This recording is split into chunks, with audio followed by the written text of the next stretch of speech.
Hey there, True Crime Podcast fans. It's Patrick and Jillian from True Crime Obsessed. Each week on TCO, we recap a true crime documentary everyone's talking about, and we do it with heart, sass, and just the right amount of humor. So if you like the kind of podcast where two good friends chat about a case in a thoughtful way that centers the victims, you really gotta check us out. Yeah, we cover the well-known cases that you hear about in the news and the underreported cases that desperately need more attention. For almost 9 years, we've been one of the most popular true crime podcasts out there. We have over 30,000 five-star reviews on Apple Podcasts, and our brand new YouTube channel has over 50,000 subscribers watching our full-length video episodes too. So find and subscribe True Crime Obsessed wherever you get your podcasts.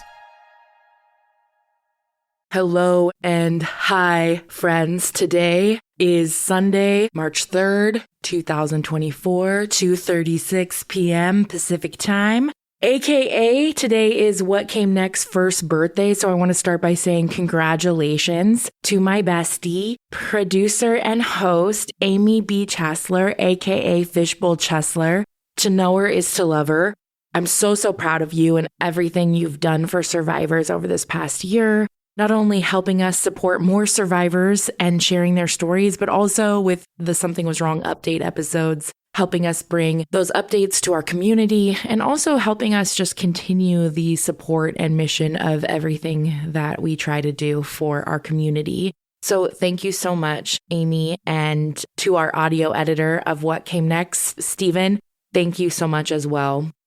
So today I'm doing something completely out of my comfort zone and I'm coming to you solo. I've had so many topics on my mind that I've been thinking about, also having people reach out to me on Instagram and ask me. So I'm excited to try this out, kind of a community catch up, but I look forward to your thoughts on everything that I'm going to talk about today, as well as your feedback on, in general, do you enjoy these types of episodes from time to time, or do you hate the sound of my voice as much as I do? But I digress. You think you know me, you don't know me well at all, at all. Because you don't know me,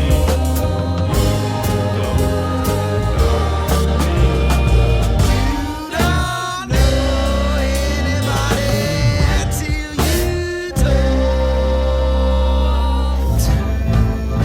to someone.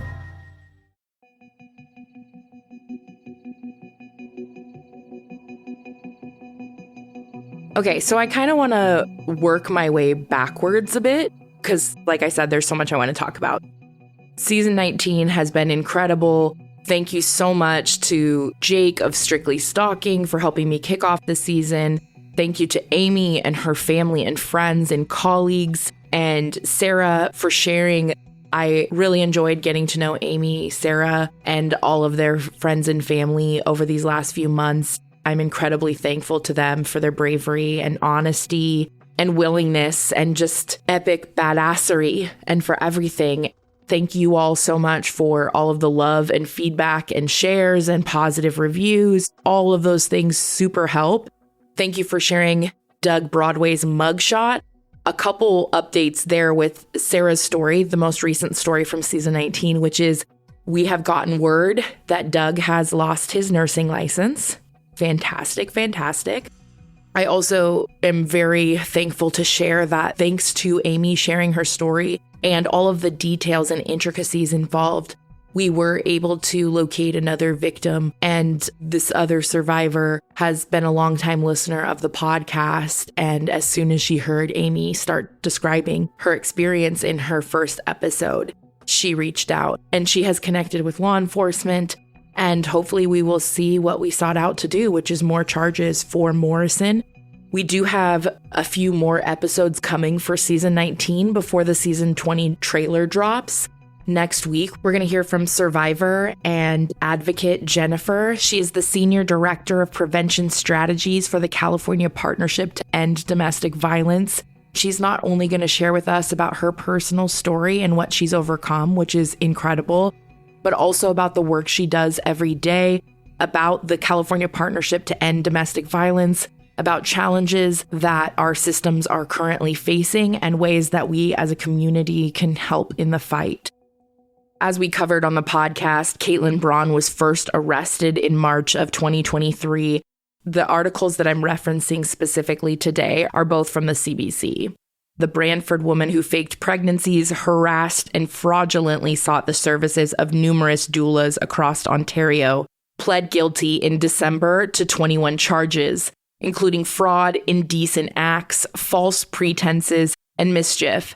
Of the 52 charges she faced for seeking the help of doulas in what ended up being false pregnancies and stillbirths from June 2022 to February 2023. On January 17th, 2024, Caitlin Braun spoke after over a dozen doulas shared that they were traumatized and financially set back by 25-year-old Braun's actions, and the victims were able to give impact statements in Brantford's Court of Justice. In her victim impact statement, London doula Shauna said that she was utterly drained and emotionally defeated, adding that Braun was her first ever client.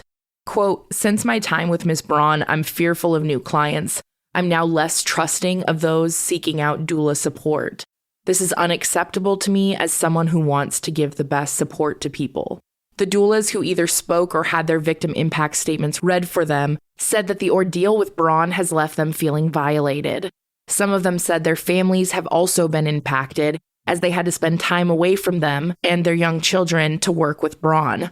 Many doulas shared that they changed the way that they take on new clients and how they advertise their businesses after meeting Braun.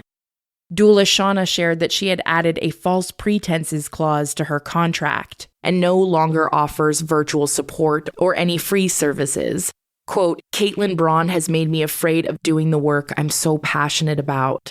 I'm afraid of gaining new clients and being triggered at birth. This crime has ruined me." End quote. Another London doula, Amy, told the sentencing hearing that she lost about $6,000 by working with Braun, and as a result of therapy costs. Quote, "The safety measures I've had to implement reflect a genuine fear instilled in me by your actions, Caitlin," Amy said while looking directly at Braun. The judge involved in this case, Justice Robert Gee, said he needed more time on January 17th to reflect on the joint submission that the Crown and the defense had put forward, that Braun receive, instead of jail time, a 2-year conditional sentence for house arrest. This would include 2 years of house arrest with certain exceptions. It would be followed by a 3-year probation period, which Braun would have to receive therapy. In court, they also shared that Braun's health records indicate a history of suicidal ideation and almost 200 hospital visits from 2006 up until her arrest in March. The remaining charges that Braun hadn't pled guilty to, including the sexual assault, would be dropped once Gee handed down her sentence. So that hearing happened on January 17th. Then it was announced that on Valentine's Day, February 14th, 2024, they would come back for sentencing. On February 14th, 2024, I was about to head into oral surgery. I was in the car on the way to my surgery, and I got a text from one of the survivors saying that Caitlin Braun was going to walk. Again, going off of the CBC report of what they witnessed and reported to in court, they said that Braun kept her head down while her sentence was released by Justice Robert Gee and Brantford's Court of Justice. In addition to her house arrest, she has to wear a GPS ankle bracelet and undergo mandatory counseling. She's also forbidden to contact the victims and is banned from using internet and social media for 2 years. I don't know how they monitor that. They also reported that before announcing his decision, the judge, Gee, empathized with the doulas who fell victim to Braun. Quote, "The 21 offenses committed by Miss Braun caused significant, long-lasting harm to her victims. The trauma caused was expressed eloquently by many during their victim impact statements. Many now have trust issues. It's impacted their abilities to carry out duties in their chosen profession as doulas, and some have left the profession entirely, and all have suffered financially because of Miss Braun." End quote.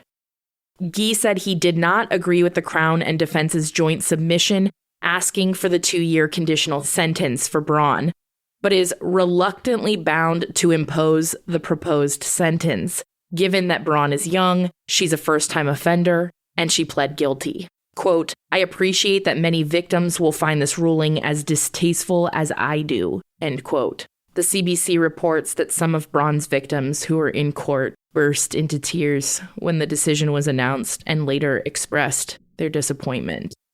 After the verdict, many of her victims told CTV News that it was unacceptable. Quote, I'm upset. I'm really upset. I was with her for nearly a week. I was one of the victims who had assault charges against her before they were withdrawn. I'm disgusted with her lawyer and our Crown attorney. This survivor said she's receiving professional support for her complex PTSD diagnosis due to the ordeal with Braun. Although her trust is severely broken, she said she will continue working as a doula. Quote, I'm not going to let Braun win. I'm going to continue to help people and give them the best support I can. I'm not going to let her ruin it for me. End quote. Judge Gee also said, I do not like the joint submission and I don't like how it was structured. He explained that he was troubled by a mental health assessment that indicated Braun was likely to reoffend. Despite his reservations, Justice Gee said higher courts have indicated they expect judges to allow joint submissions except in extreme cases. Quote, judges are told to go along with joint submissions even if they disagree, end quote. I'm incredibly proud of all of the survivors who wrote and shared their victim impact statements. I'm disheartened as well by this sentencing, and my heart is with all of the victims. And I frankly find the sentence disgusting. I think it's really gross that she's released to her mom, who I believe should have faced charges as well due to the evidence and information that I gathered, as well as the participation in the lie. I think it's really hard to monitor whether or not someone's on social media. My heart goes out to her victims, and we will continue to think of them and offer our support where we're able.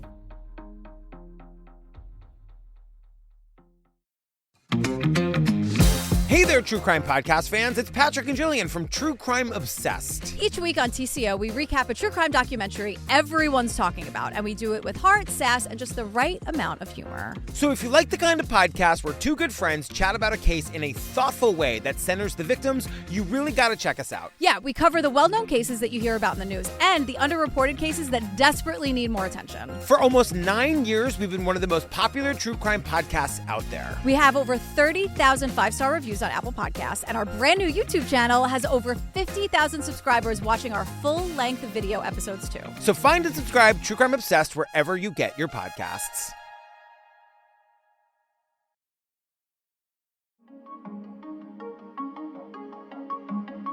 Switching gears a bit, I want to talk about 2024. It is off to a wild start. On January 21st, Something Was Wrong celebrated its 5th birthday. I celebrated by donating to some local Sacramento nonprofits that serve domestic violence survivors and the unhoused community. And I'm looking forward to celebrating throughout the year with everyone. It feels like such a huge milestone.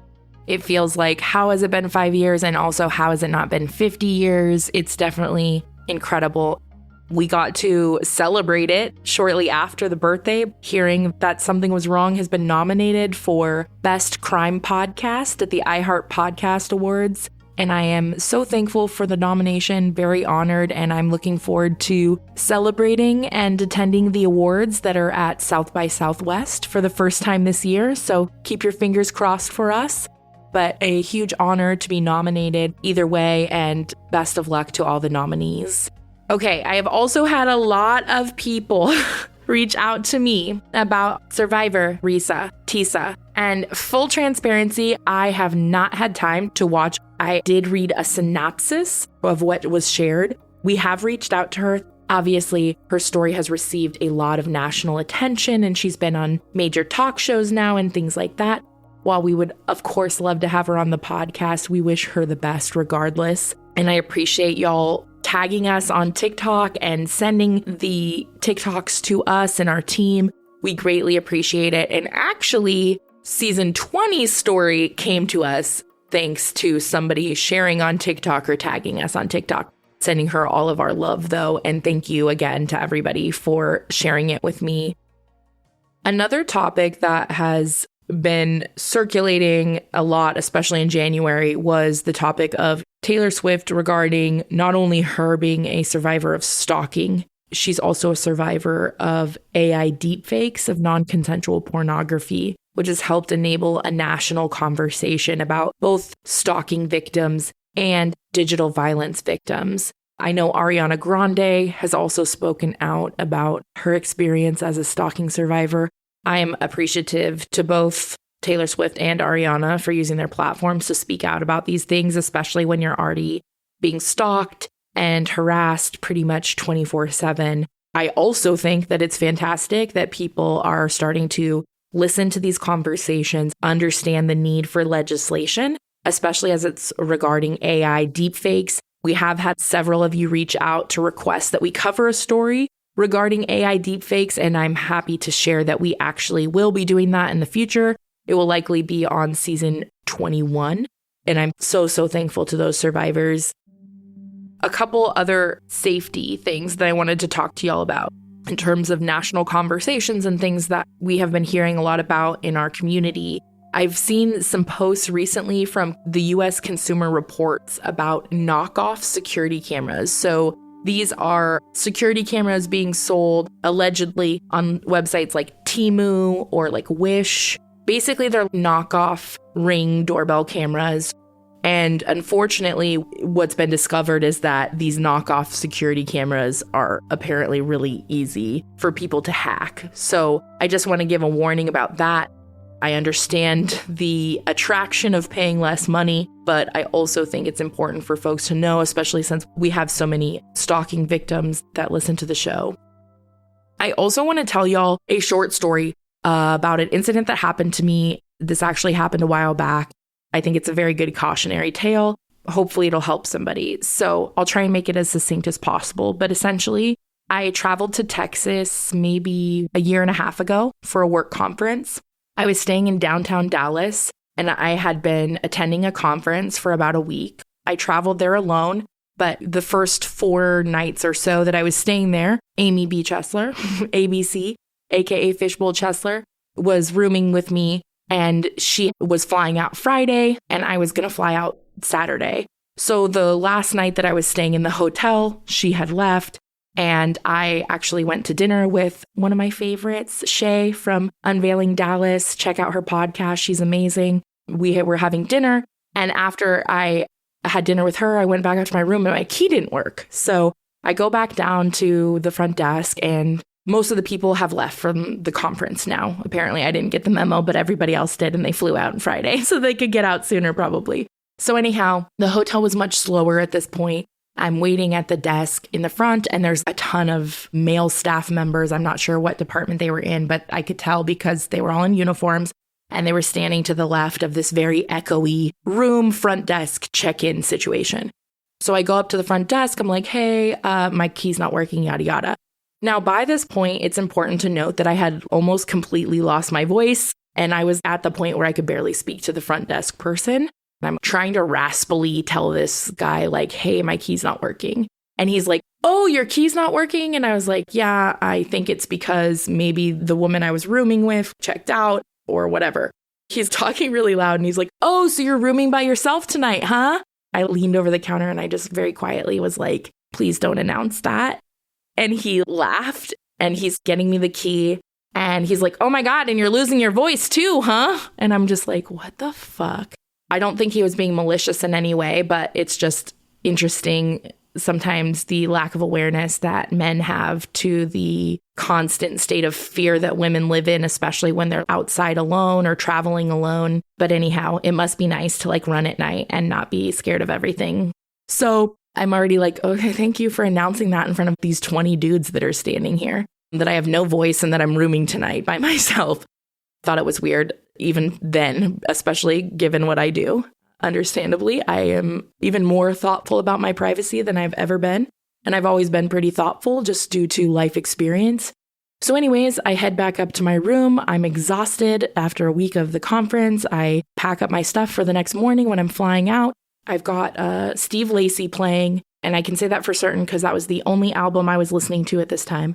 And I start hearing this like little tapping Let me see if I have a card so I can kind of like show you an example here.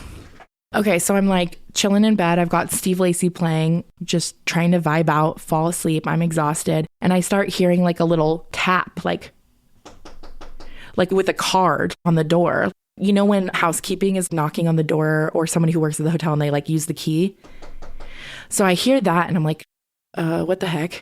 I have the music on. I know the person on the other side can hear that there's somebody inside the hotel room. And I'm figuring like housekeeping has never in my life come and knocked on my door this late in the day. I also had the do not disturb sign on the door.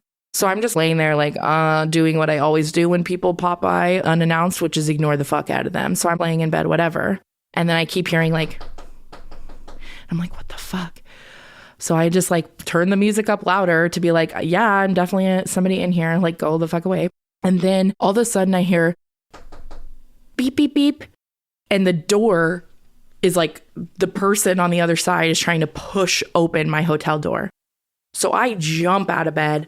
I run to the hotel door, which luckily I had put the extra lock on the back and he hadn't been able to push it through all the way. So I go and I full force slam the hotel door closed and I close the top lock thing again. And I am trying my hardest to yell through the door because, mind you, I can barely talk at this point because of my losing my voice. And I'm like, go away. I didn't even try to figure out who it was. I instantly just had this really weird bad feeling. And I was like, go away. And then I hear them beep, beep, beep, beep, beep, and try to push open the door again, like even harder to try and essentially break my security door lock on the top and push his way through. And I say he because I had looked through the peephole, but it was dark in the hotel room. All my lights were off because, I was going to bed. You could see the lit hallway. And normally when the hotel staff knock on your door, and they had it previously on this trip, so I know for sure what the protocol was, is they, knock and then they step back. So when you look through the peephole, you can see them, right? Well, this person had not done that. They had their body pressed up against the door.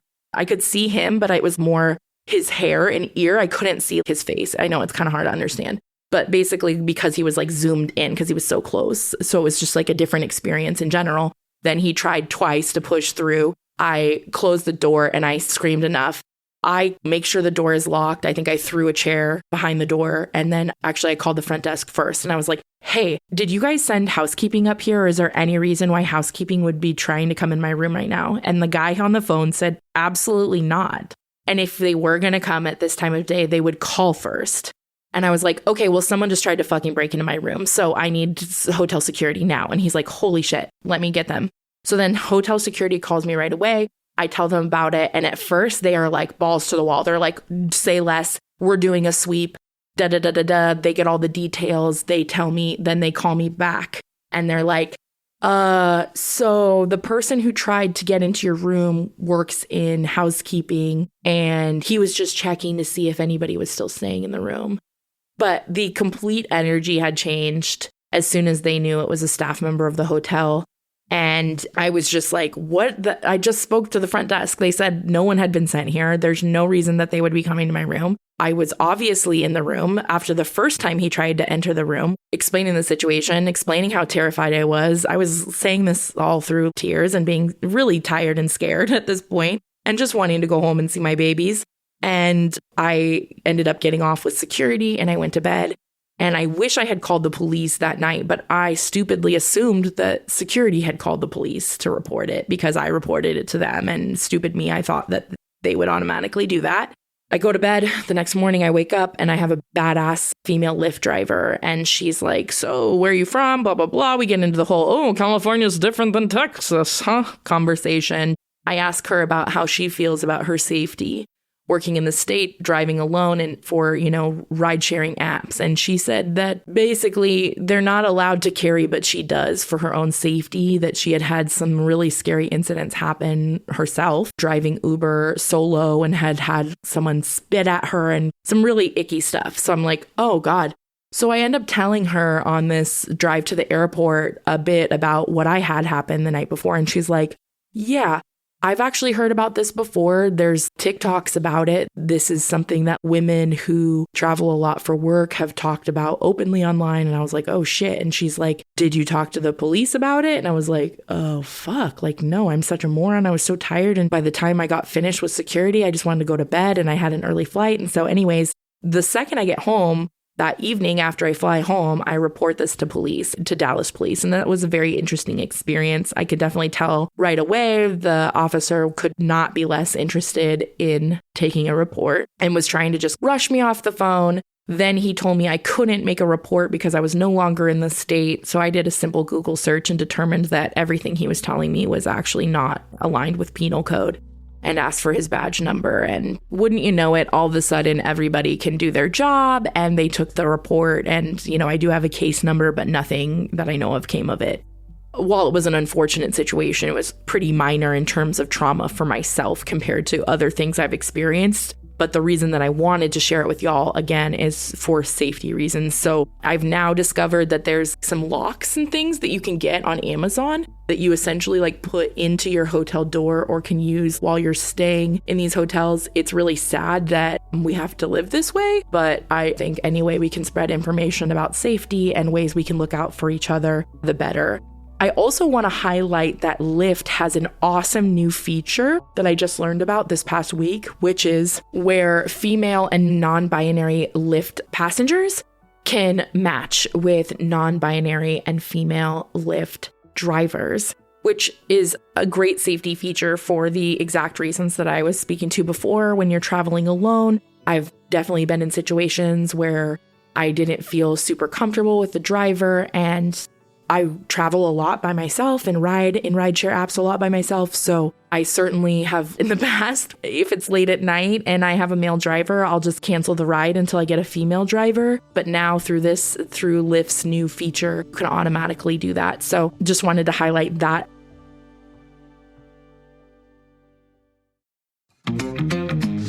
Hey there, True Crime Podcast fans. It's Patrick and Jillian from True Crime Obsessed. Each week on TCO, we recap a true crime documentary everyone's talking about, and we do it with heart, sass, and just the right amount of humor. So if you like the kind of podcast where two good friends chat about a case in a thoughtful way that centers the victims, you really got to check us out. Yeah, we cover the well-known cases that you hear about in the news and the underreported cases that desperately need more attention. For almost 9 years, we've been one of the most popular true crime podcasts out there. We have over 30,000 five-star reviews on Apple Podcasts, and our brand new YouTube channel has over 50,000 subscribers watching our full-length video episodes too. So find and subscribe True Crime Obsessed wherever you get your podcasts.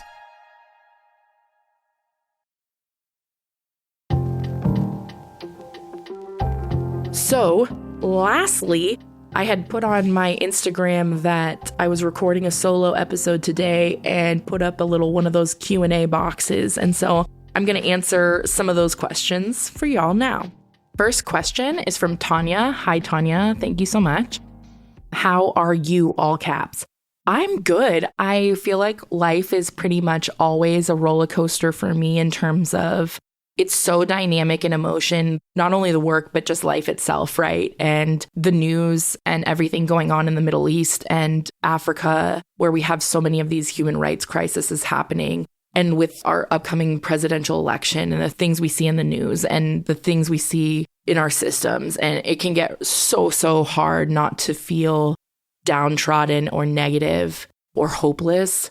And so this is probably a great place to also remind and plug our resource guide for folks. And there's so many free texting crisis apps, call apps that can help support if you're feeling the weight of these things nationally and internationally that we are seeing every day on social media and in the news and in our communities. And so I just want to remind folks of the resources there, as well as organizations where you can get involved, volunteer, donate towards these important causes, etc.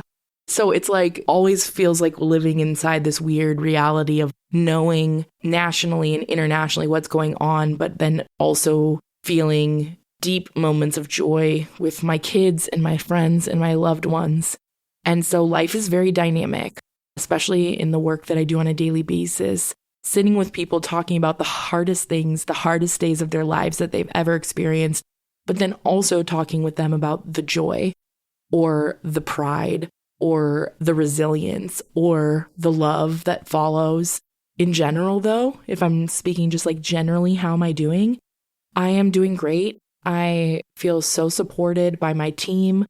I am really looking forward and honored to work on the cases that I'm already working on this year and have worked on.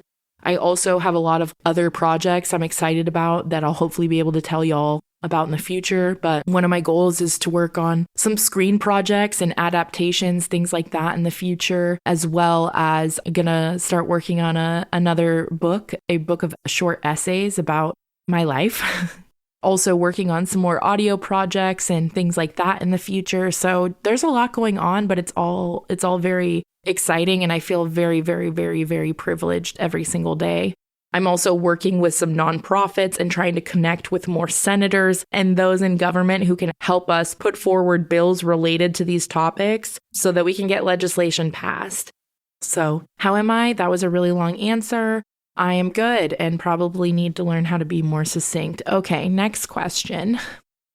What goals, hopes do you have for the future if something was wrong? I love this question. I kind of just answered it, but I would say that I would add to that, my hopes is just for the show to continue as long as it can and to continue to add more nuances of stories. More international survivors would be fantastic. Finding more ways that we can reach broader communities. And then in terms of Broken Cycle Media and something was wrong on the more logistical side, I would say continuing to grow our staff so that we can support more survivors internally, responding to the messages that we get, connecting survivors with resources, developing our internship program, different things like that that are more internal support for our community. Next question is, how has working with the survivors on your podcast personally impacted you? I feel like in every way humanly possible. I think I talk about this quite a bit at the end of season 16, but it may sound cliche or cheesy to people, but I genuinely wake up every day so excited to do this work because it's fulfilling to me in pretty much every way possible. I love the opportunity and the honor to work with others who have been through things similar to the things that I've been through and things that I could never imagine going through, and hearing about their resilience and being able to offer them a platform and an opportunity to finally feel heard is endlessly rewarding. 10 out of 10 stars. And I mean, I learn from every single survivor I work with, whether they're on the podcast or I just connect with them via social media. They've still helped me be better at my job because I learned so much just through hearing everyone's experiences. Next question. Are there some stories you have covered that you can't stop thinking about? Yeah, all of them. It's probably why I don't sleep very much. Right now, I'm really focused on season 20, and it's really got me in a chokehold. Season 20 is one of the most diabolical, insane, dark triad. I've been posting teasers on my Instagram at LookieBoo, LOOKIEBOO, trying to be better about sharing more behind the scenes and insights. But it is a story about a group of friends who are all being stalked, catfished, sexually abused, terrorized by a female abuser. And I am hoping that we will get the attention of the FBI or the dual task force in the state that these crimes most occurred, and that we are going to get justice for these victims. I'm incredibly thankful to the survivors, not only for speaking to their experience, being so brave and sharing with us in detail what they endured for years and years and years, but also because we know that stories like theirs and sharing them publicly add to the national conversation regarding legislation and the need for it at a federal level for sure.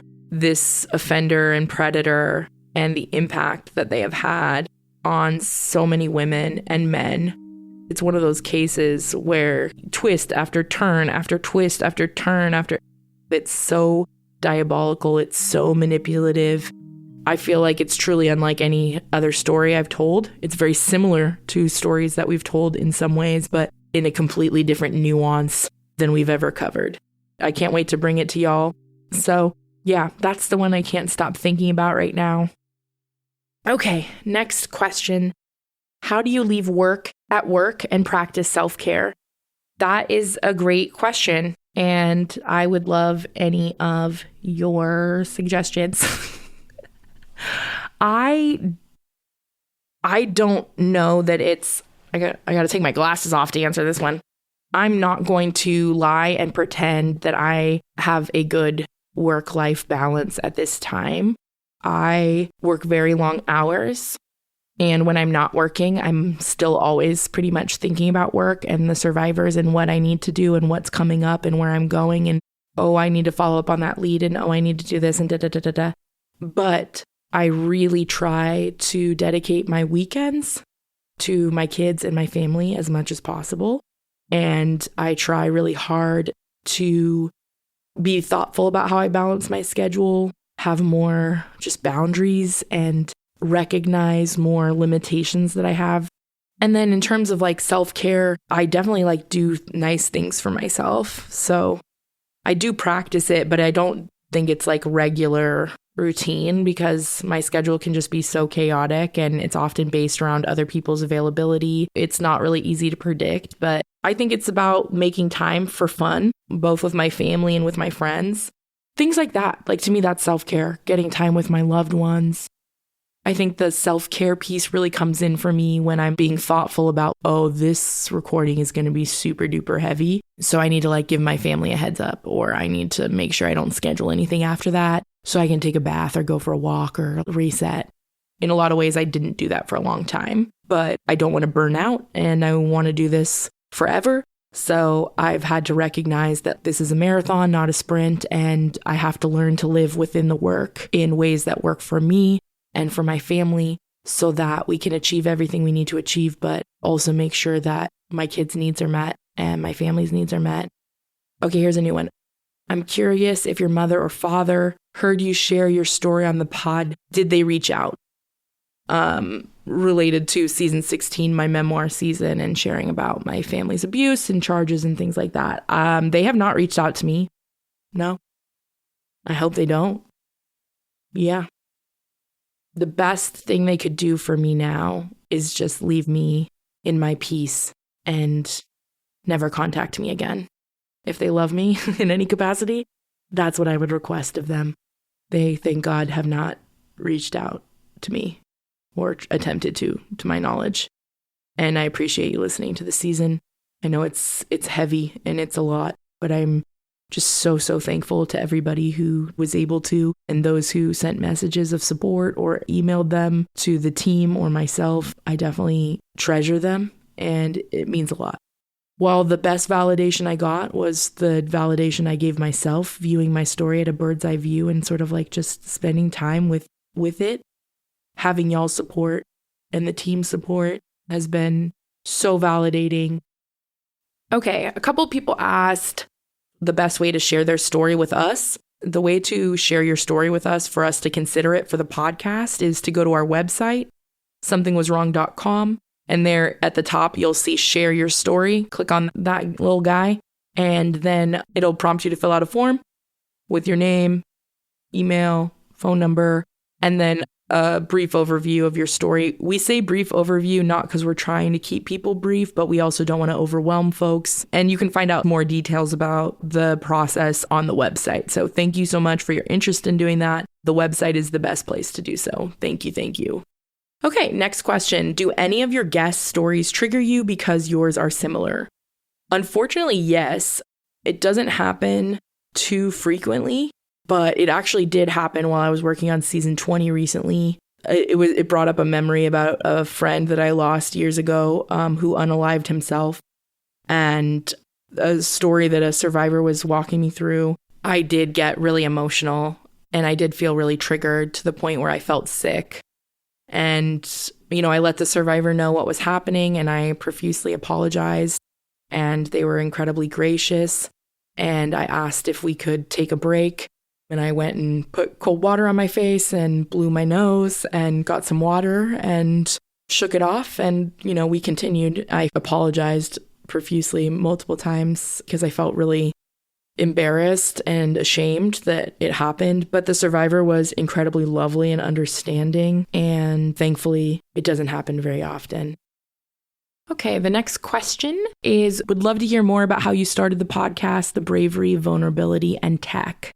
Thank you so much. In terms of the podcast and how it started, I would say check out season 1 if you haven't, because we talk about it a lot on there. Or if you want to fast forward and listen to an episode of my season, I believe it's Taking Up Space, but towards the end of the season, I talk about the reasons I start the podcast and how it kind of started and getting involved with Sarah's story and that whole behind the scenes in much greater detail if you're interested. And then technologically, I will say I had a $0 budget.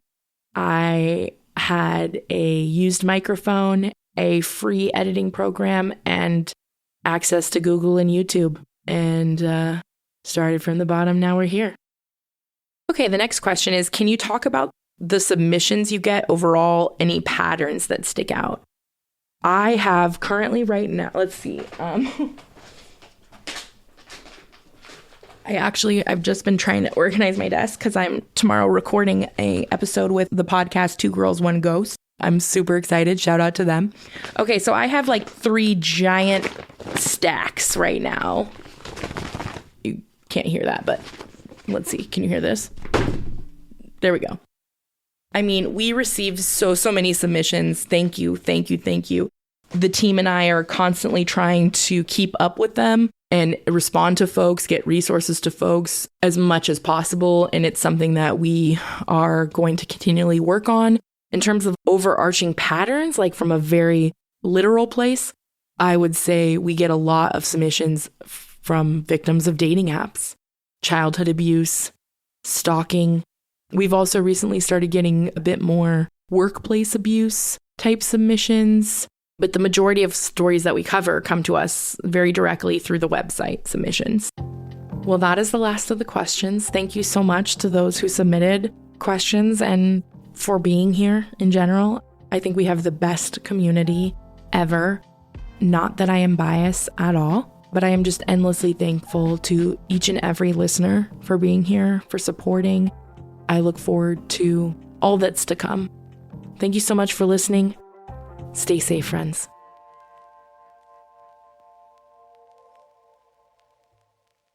Thank you so much for listening. Until next time, stay safe, friends. Something Was Wrong is a Broken Cycle Media production, created and hosted by me, Tiffany Reese. If you'd like to support the show further, you can share episodes with your loved ones, leave a positive review, or follow Something Was Wrong on Instagram at Something Was Wrong Podcast. Our theme song was composed by Glad Rags. Check out their album, Wonder Under. Thank you so much.